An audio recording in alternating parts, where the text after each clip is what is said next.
The rhythmic hum of the machines was a constant in my life.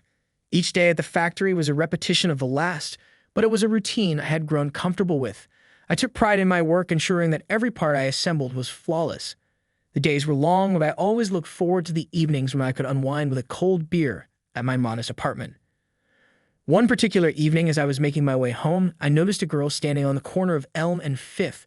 She looked out of place, her clothes disheveled and her eyes red from crying. The streetlights cast a soft glow on her face, highlighting her distress. I paused, torn between minding my own business and helping a stranger. "Are you okay?" I asked, stepping closer but maintaining a respectful distance. She looked up, startled, as if she hadn't noticed anyone approaching. I don't know where to go," she stammered, her voice shaky. "What's happened?" I pressed gently. "Hyde ran away," she admitted, wiping her eyes with the back of her hand. "From my stepfather. He's not a good man." My heart went out to her. I couldn't imagine what she had been through, but I knew I had to help. "Do you have anywhere to stay tonight?" She shook her head, fresh tears spilling down her cheeks. "No, I don't know anyone here. I just needed to get away." I reached into my pocket and pulled out my wallet. I didn't have much, but I couldn't leave her out in the cold. I handed her $120, all the cash I had on me. "Here, this should cover a night at a hotel. Get some rest and figure out your next step." She looked at the money, then back at me, her eyes wide with gratitude. "Are you sure? I don't even know you." "Yes, I'm sure," I said firmly. "Everyone needs a little help sometimes. Just take care of yourself, okay?" She nodded, clutching the money tightly. "Thank you," she whispered.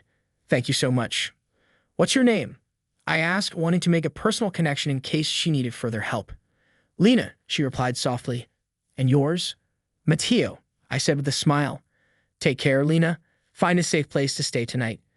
She nodded again, and I watched as she walked away, heading towards a nearby hotel. I hoped she would be okay. As I continued my walk home, I couldn't shake the feeling that this encounter was more significant than it seemed.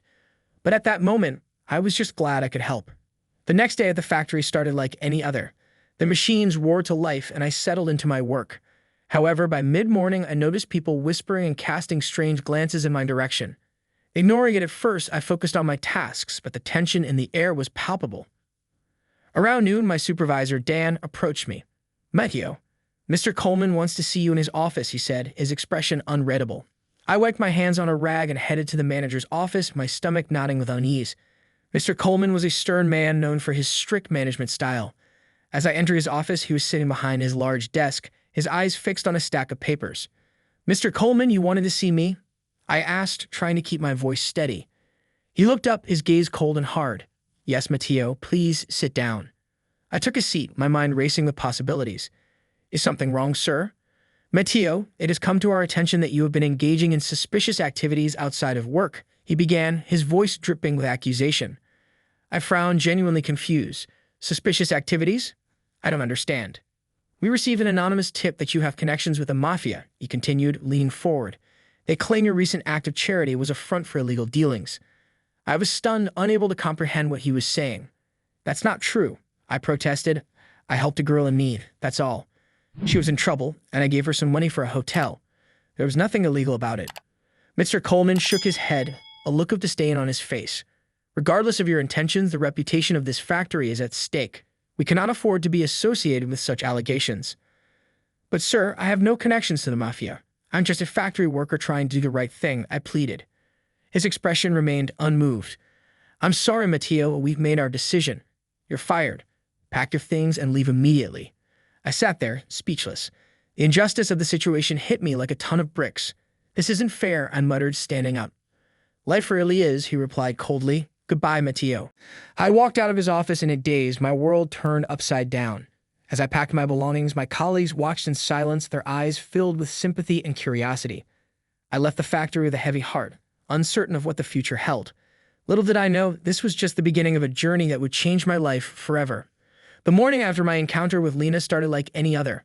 The sun had barely risen when I left my apartment, and the streets were still quiet as I made my way to the factory. The familiar clang and roar of the machines greeted me as I walked through the factory doors. I nodded to a few of my colleagues, their faces showing the same tired resolve as mine. We were all cogs in this industrial machine, doing our part to keep it running. By mid-morning, I began to sense a shift in the atmosphere. Whispers seemed to follow me, and more than once I caught people looking at me and quickly turning away. I tried to brush it off, but the uneasy feeling grew stronger. Finally, during our lunch break, my friend and coworker Tony approached me, his face tense with concern. "Matteo, have you heard the rumors?" he asked, lowering his voice. "What rumors?" I asked, puzzled. "People are saying you have connections to the mafia," Tony said, his eyes wide. "That you were seen giving money to someone as part of some shady deal." I felt my stomach drop. That's ridiculous. I helped a girl who was in trouble. That's all. There was nothing shady about it. Tony looked around nervously. "I believe you, man, but you know how people are." They jumped to conclusions. Before I could respond, Dan, my supervisor, walked up. "Matteo, Mr. Coleman wants to see you in his office. Now." The walk to Mr. Coleman's office felt like a march to the gallows. I tried to calm myself, but my mind was racing. As I entered his office, Mr. Coleman sat behind his large, imposing desk, flipping through his stack of papers. He didn't look up as I approached. "Mr. Coleman, you wanted to see me?" I asked, trying to keep my voice steady. He finally looked up, his expression unreadable. "Yes, Matteo." "Sit down." I took a seat, the tension in the room thick enough to cut with a knife. "Is something wrong, sir?" Mr. Coleman leaned back in his chair, regarding me with a cold gaze. "We perceived some troubling information, Matteo. It appears that you have been engaging in activities that are incompatible with our company's values." I frowned, genuinely confused. "I'm sorry, sir, but I don't understand. What activities?" He tossed a photograph onto the desk in front of me. It was a grainy picture of me handing money to Lena. "This was sent to us anonymously. The accompanying message suggests you have ties to organized crime." I stared at the photo, my mind reeling.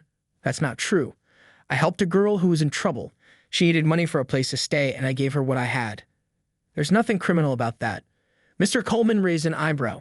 And yet, here we are. The reputation of this factory is at stake, Matteo. We can't afford to have any association with such allegations. I felt a surge of frustration and disbelief. "But, sir, I swear I have no connections to the mafia or any criminal activity. This is all a misunderstanding." He sighed, shaking his head. "I'm sorry, Matteo, but the decision has been made. You're fired. Please pack your things and leave immediately." My heart sank. "This isn't fair," I muttered, feeling a sense of hopelessness wash over me. "Life rarely is," Mr. Coleman replied coldly. "Goodbye, Matteo." I left his office in a daze, the weight of the injustice pressing down on me. As I packed my belongings, my colleagues watched in silence, their eyes filled with sympathy and curiosity. Tony approached me again, his face etched with worry. "I'm so sorry, Matteo," he said quietly. "This is wrong. Everyone here knows you're a good guy."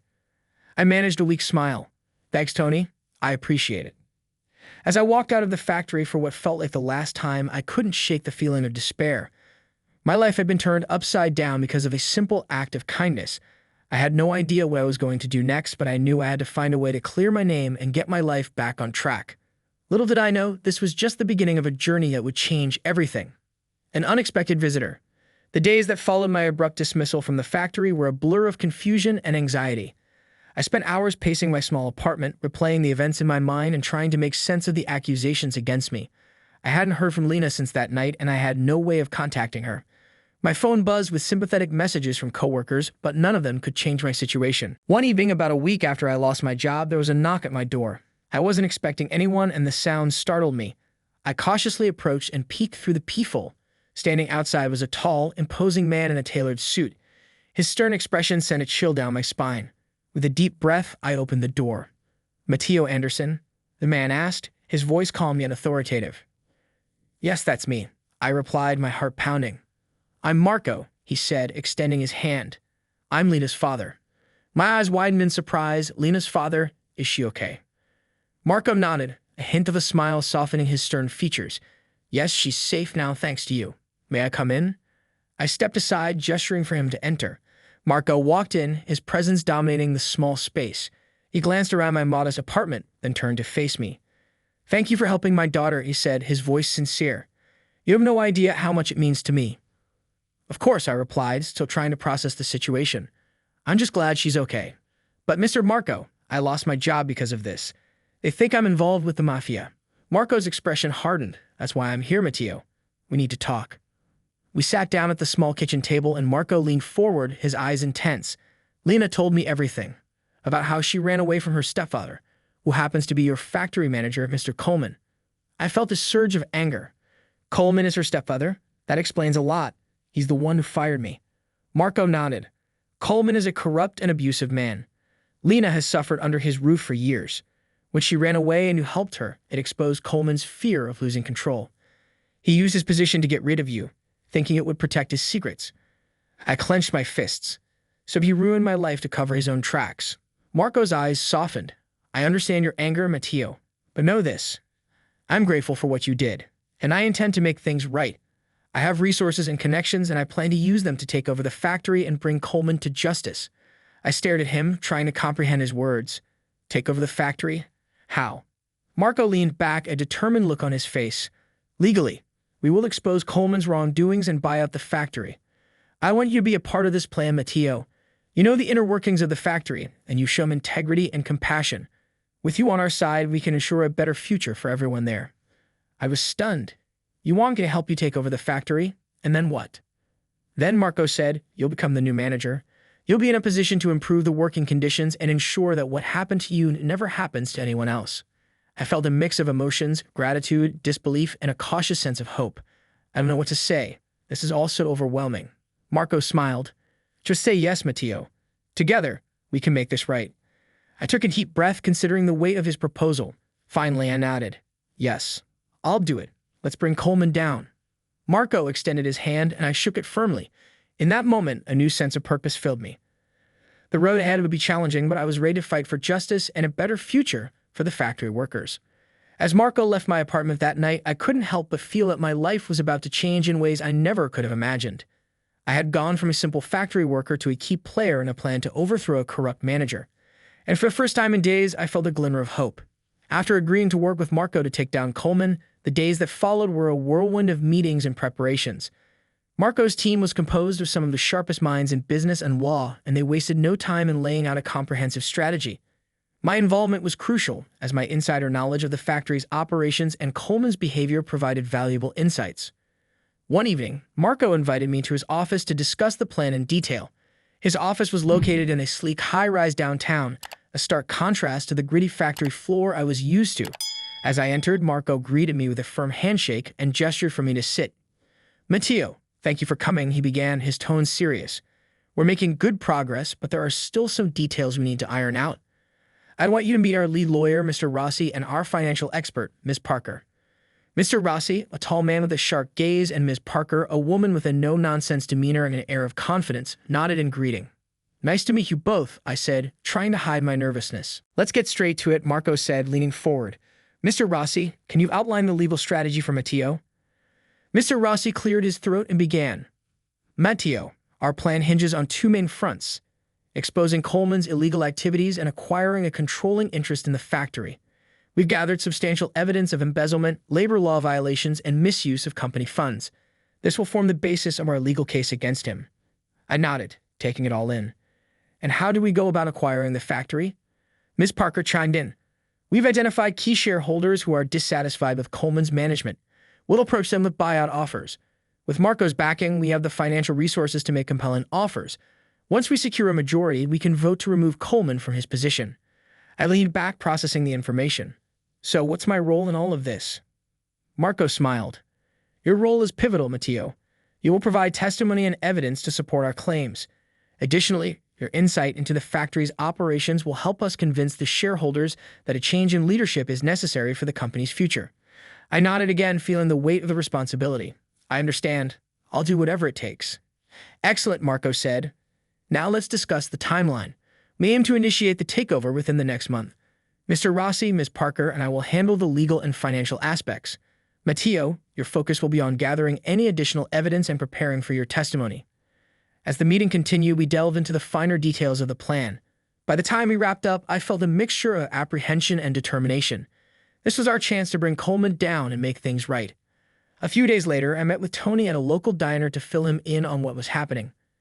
Tony was one of the few people at the factory who had always had my back, and I needed his support. Matteo, you look like you've been through the ringer, Tony said as I slid into the booth across from him.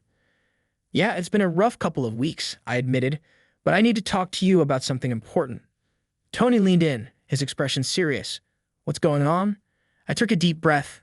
Marco, Lena's father, is helping me take down Coleman. We've got a plan to expose his illegal activities and take over the factory. Tony's eyes widened. You're serious?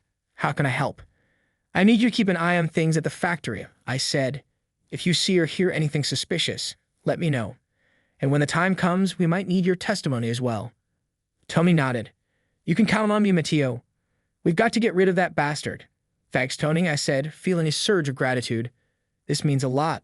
As I left the diner, I felt a renewed sense of purpose. With Marco's plan in motion and Tony's support, we were on the path to justice. The days ahead would be challenging, but I was ready to face them head-on. The factory's future and the well-being of its workers depended on our success. The morning of the takeover was filled with a mix of tension and anticipation. Marco and his team had meticulously planned every detail, ensuring that everything would unfold smoothly. I arrived at the factory early, my heart pounding with a mix of excitement and nerves. This was the day we would bring Coleman to justice and change the future of the factory. Marco and his associates, a group of sharp-suited lawyers and business experts, arrived shortly after me. They exuded confidence, and their presence seemed to fill the factory with a new energy. As we walked through the entrance, the factory workers looked on with curiosity, unaware of the monumental shift about to take place. In the main office, Coleman sat at his desk, completely oblivious to the storm about to descend upon him. Marco knocked on the door, and we all filed in behind him. Coleman's eyes widened in surprise as he took in the sight of Marco and his entourage. "What's the meaning of this?" Coleman demanded, his voice sharp. Marco stepped forward, his demeanor calm and authoritative. "Mr. Coleman, we have some matters to discuss. Please sit down." Coleman glanced at me, his eyes narrowing with suspicion. "Anderson, what are you doing here?" "I'm here to see justice done," I replied, meeting his gaze steadily. Marco's lead lawyer, Mr. Rossi, laid out a stack of documents on the desk. "Mr. Coleman, we've conducted a thorough investigation into your activities. We have evidence of embezzlement, worker exploitation, and numerous other illegal actions." Coleman's face paled. "This is preposterous. You have no right to barge in here and make these accusations." Marco remained unfazed. "We have every right, Mr. Coleman. We've acquired a controlling interest in this factory. Effective immediately, you're relieved of your duties." Coleman shot to his feet, his face flushed with anger. "You can't do this. I'll fight you every step of the way." Mr. Rossi calmly pushed a document toward Coleman. "You can try, but I suggest you read this first. It's a summary of the charges against you. If you cooperate, we might consider leniency." Coleman's hands trembled as he picked up the document. He scanned the pages, his expression shifting from anger to disbelief. "This can't be happening," he muttered. "It is," Marco said firmly. "Your reign of corruption is over. Now please leave the premises. Security will escort you out." As Coleman was led away, the factory workers began to gather, murmuring among themselves. Tony, who had been watching from a distance, approached me, his eyes wide with amazement. "Matteo, what's going on?" Tony asked, his voice filled with curiosity. "We're taking over the factory," I explained. "Coleman has been exploiting us for too long. Marco and his team have bought out the factory, and we're going to run it the right way." Tony's face lit up with hope. "Does that mean things are going to change around here?" "Absolutely," I replied. "We're going to make sure everyone is treated fairly and that the factory thrives under new leadership." Marco stepped forward, addressing the gathered workers. "Ladies and gentlemen, my name is Marco, and I want to assure you that positive changes are coming. We're committed to creating a better, safer, and more prosperous work environment for all of you." One of the workers, Maria, raised her hand. "What about our jobs? Are they safe?" "Yes, Maria," Marco said with a reassuring smile. "Your jobs are safe. In fact, we plan to improve working conditions and ensure fair wages for everyone. Matteo here will be your new manager, and he'll be working closely with all of you to make this transition as smooth as possible." The crowd murmured in approval, and I felt a surge of pride. This was the beginning of a new chapter for the factory and for all of us. As the workers returned to their stations, I stood beside Marco, feeling a sense of accomplishment and hope. "Thank you, Marco," I said quietly, "for everything." Marco clapped me on the shoulder. "No, Matteo, thank you. Without your integrity and courage, none of this would have been possible. Now let's get to work and make this factory something we can all be proud of." As the day unfolded, the atmosphere in the factory began to shift. The oppressive cloud that had hung over us for so long was lifting, replaced by a sense of optimism and determination. We had a long road ahead, but for the first time in years, I felt confident that we were heading in the right direction. The takeover was just the beginning, and I was ready to face whatever challenges lay ahead with a renewed sense of purpose. The sun was just beginning to rise over the horizon, casting a warm glow across the factory grounds. It was the first day under new management, and as I stood at the entrance, I couldn't help but feel a mix of excitement and apprehension. Today marked the beginning of a new chapter, not just for me, but for everyone at the factory. As the workers began to arrive, I greeted them with a smile, trying to convey confidence and optimism. Many of them looked surprised to see me standing there, but they returned my greetings warmly. Tony was among the first to arrive. He walked up to me, clapping a hand on my shoulder. "Matteo, it's really happening, huh? You're the new boss now." I chuckled. "Not the boss, Tony. Just the manager. We're all in this together." Tony grinned. "Well, I'm ready to see what changes you've got in store." We made our way to the factory floor where Marco and his team were already setting up for the morning meeting. Marco had insisted on being there to ensure a smooth transition, and I was grateful for his support. Marco called for everyone's attention. "Good morning, everyone. As you all know, there have been some significant changes recently. Mr. Coleman is no longer with us, and Matteo Anderson here will be taking over as the new factory manager." There was a murmur of surprise and curiosity among the workers. Marco continued, "Matteo has shown great integrity and dedication, and we believe he is the right person to lead this factory into a new era. Matteo, would you like to say a few words?" I stepped forward, feeling the weight of their expectations. "Thank you, Marco, and thank you all for your support. I know the past few weeks have been difficult, but I promise you things are going to get better. We're going to focus on fair wages, safe working conditions, and making this factory a place we can all be proud of." One of the workers, Maria, raised her hand. "Matteo, what about the changes in our working hours and breaks? Are those still happening?" I nodded. "Yes, Maria. Starting today, we're implementing more reasonable working hours and regular breaks. Your health and well-being are important, and we want to make sure you have the time you need to rest and recharge." There was a round of applause, and I felt a surge of relief. It was a small victory, but it was a start. After the meeting, Marco pulled me aside. "You did great, Matteo. They're already warming up to you." "Thanks, Marco. I couldn't have done this without your help." He smiled. "Just remember, it's about building trust and showing them that you care. The rest will follow." As the day went on, I made a point to walk around the factory floor, talking to the workers and listening to their concerns. It was clear that morale was already starting to improve. People were smiling more, and there was a sense of camaraderie that hadn't been there before. During a break, I found Tony sitting with a group of workers, chatting animatedly. I joined them, and Tony introduced me to the others. "Matteo, this is Carlos, Jenny, and Mike. We were just talking about the changes you're planning." Carlos, a burly man with a friendly demeanor, leaned forward. "Matteo, we really appreciate what you're doing. It's been tough working under Coleman, but it feels like there's hope now." "Thanks, Carlos," I said. "I want this place to be somewhere you all enjoy working. If you have any suggestions or ideas, please let me know." Jenny, a petite woman with bright eyes, spoke up. "I've been thinking maybe we could start a suggestion box. That way, everyone can share their ideas anonymously if they want." "Great idea, Jenny," I said, smiling. "We'll set one up right away." As the day drew to a close, I felt a sense of accomplishment. We were on the right path, and with the support of Marco and the workers, I was confident we could turn the factory into a place of fairness and productivity. Later that evening, I sat in my new office reflecting on the day's events. The door creaked open and Marco walked in, carrying a bottle of wine. "Thought we could celebrate a bit," he said, setting the bottle on the desk. I grinned. "Sounds good to me." As we poured the wine and toasted to new beginnings, I realized that this was just the start. There would be challenges ahead, but for the first time in a long time, I felt hopeful about the future. Together, we would build something better, something we could all be proud of. The first few weeks as the new factory manager were a whirlwind of activity. There was so much to do, and the reality of the task at hand began to set in. Despite the positive start, it quickly became clear that transforming the factory wouldn't be without its challenges. One afternoon, I was sitting in my office going through some financial reports when Tony walked in looking concerned. "Matteo, we've got a problem," he said, closing the door behind him. I looked up from the stack of papers. "What's going on, Tony?" "It's the supply chain. We're facing delays and price increases on raw materials. If this keeps up, we won't be able to meet our production targets." I frowned, feeling the weight of the situation. "All right, let's call a meeting with the procurement team. We need to figure out a solution, and fast." Within an hour, the key members of the procurement team were gathered in the conference room. Tony and I explained the situation, and we brainstormed potential solutions. Jane, the head of procurement, spoke up. "One option is to negotiate longer-term contracts with our current suppliers. It might help stabilize prices, but there's no guarantee." Another possibility, Tony added, is to diversify our suppliers. We could start sourcing from multiple vendors to mitigate the risk of delays and price hikes from any single supplier. I nodded, considering their suggestions. Both ideas have merit. Jane, I want you to start negotiating those long-term contracts.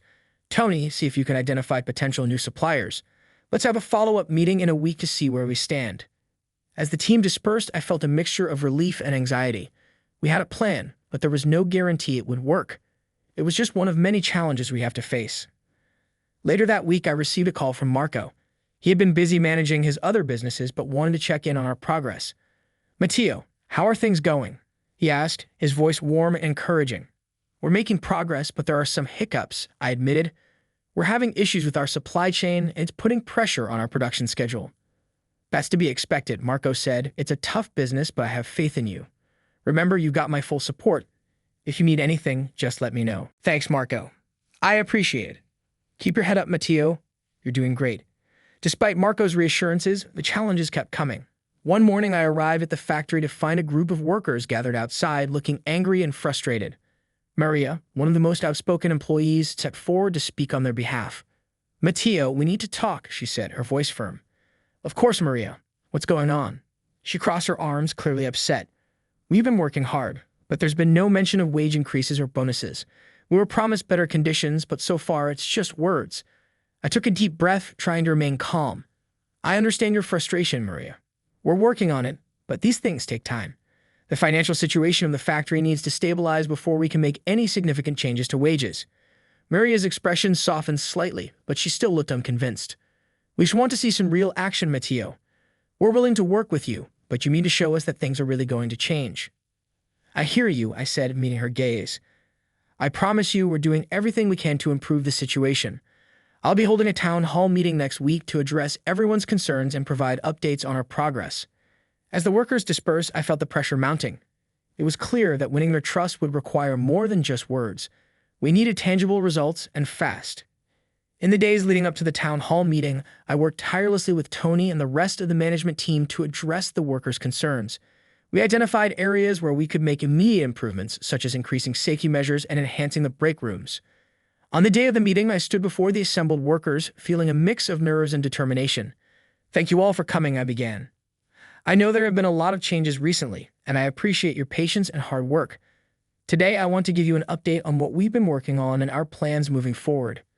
I outlined the steps we had taken to address the supply chain issues and our plans for improving working conditions.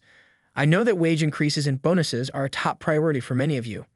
While we're not in a position to make those changes immediately, I want to assure you that it's a key goal we're working towards.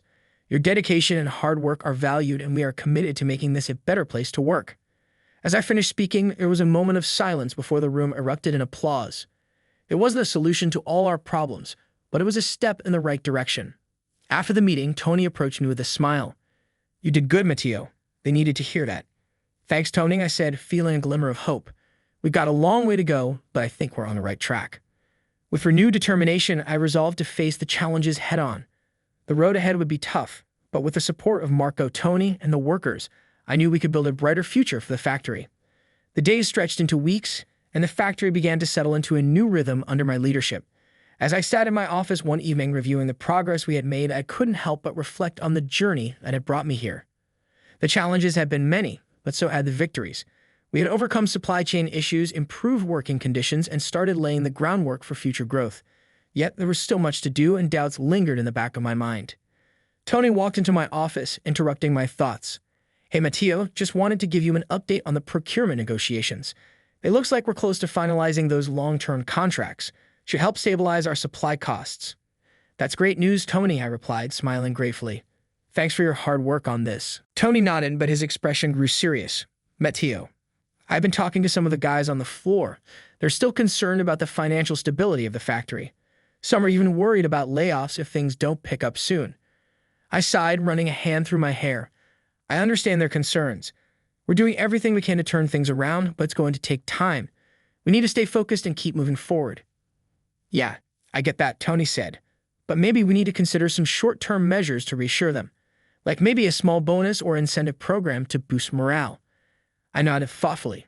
"It's worth considering. Let's discuss it further at our next management meeting." As Tony left, I returned to my thoughts. Being a manager wasn't just about making decisions. It was about leading people, understanding their concerns, and finding ways to inspire them. I had come a long way from being accused of mafia connections and losing my job unjustly. Now, I had a responsibility to ensure the well-being of everyone in the factory. Later that evening, I received an unexpected call from Marco. "Matteo, I wanted to check in on how things are going," he said warmly. "It's been challenging, but we're making progress. I replied honestly. The workers are starting to come around, but there's still a lot of work to be done. Marco chuckled. Sounds like you're experiencing the joys of management. It's never easy, but I have faith in you, Matteo. You've shown great determination and integrity. Thanks, Marco, I said, feeling a surge of gratitude. I couldn't have done this without your support. As I hung up the phone, I realized how much I had grown since that fateful day when I helped the distressed girl outside the hotel. Back then, I had never imagined that my actions would lead to such profound changes in my life and the lives of others. The factory had become more than just a workplace to me. It was a symbol of resilience and hope. We had faced challenges together and had emerged stronger because of it. And as I looked out over the factory grounds, I felt a renewed sense of purpose. The journey was far from over, but as long as I had the support of Marco, Tony, and the workers, I knew we could face whatever challenges lay ahead. With determination in my heart and a vision for the future, I leaned back in my chair and began to plan for the next phase of our journey. A journey filled with promise and possibility.